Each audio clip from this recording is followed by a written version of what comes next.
Negativity and relationship.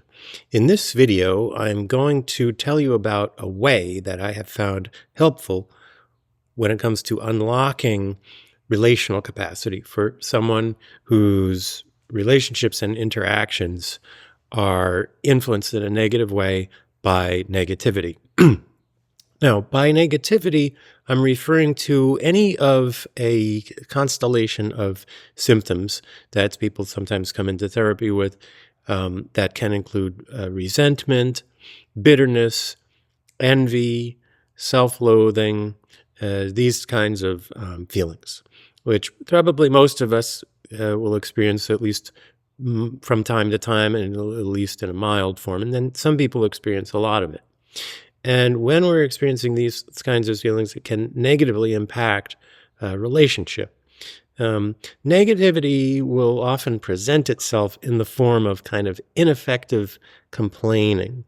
And someone who has a lot of negativity, sometimes they will see relationships as vehicles for complaining. They may actually see it that way, that the purpose of relationship is to serve as a kind of support mechanism for all of the pain of life. Now, I would say that that's part of what the relationships can offer, but that if we see that as kind of the whole of what relationships are about, is we're going to overburden relationships, and that is what ends up happening. When someone has a lot of negativity, they tend to complain in an effective way. It's kind of venting frustrations, which is not pleasant for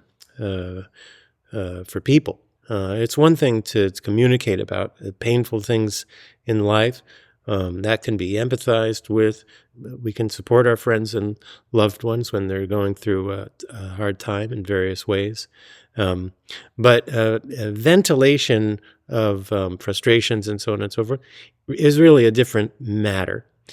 So, the one thing that I have found helpful in therapy when someone is suffering from these kinds of issues is to convey a concept by means of a story, which I'm now going to tell you. Now, this is a story told by Carrie Kelly and Jack Novick.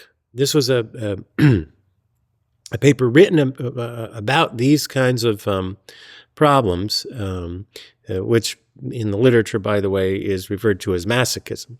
Not masochism in the sense of enjoying pleasure, but in the sense of these kinds of negativistic tendencies and self-sabotaging tendencies. And the author told us a story of some research that was done in observing a mother-infant dyad. And the author told the story of a mother with her infant, and she was feeding the infant, with a spoon.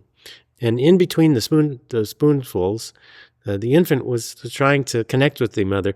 The infant would smile and laugh and try to make a connection with the mother. And the mother wasn't having it. So it was literally, they say, wiping the smile off the child's face. It then gives the child some more food. And every time the child would swallow the food, would try to connect with the mother again through smiling and what have you.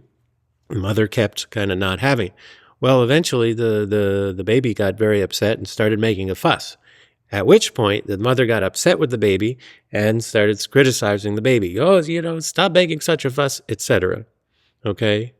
And this was seen as, well, maybe this is a way that people come to associate connection and negativity. In other words, if you aren't able to kind of get a connection through its positive feelings, but you do get a connection through negative feelings, what might happen? We might decide, what, I would rather, not that this is a conscious thought-out process, but we might find it preferable to get a connection, even if it's a negative one, than to have no connection at all. And when I've told this story to people who are sort of suffering from a lot of negativity, there's something about it that resonates. And what I've found is it can kind of unlock a more positive relational capacity. It sort of brings form to what may be going on, which is this kind of sense of like the connection is going to come through negativity. Of course, it never really works. It's never satisfying, but this person's oriented that way. And this story can kind of open things up, opens up the possibility of like, yeah, there can be positive connection. We can connect through through positive feelings, through positive feelings for one another, like respect and things of that nature, affection. Okay, that's. I hope this is helpful to you, and I'll be back with more soon.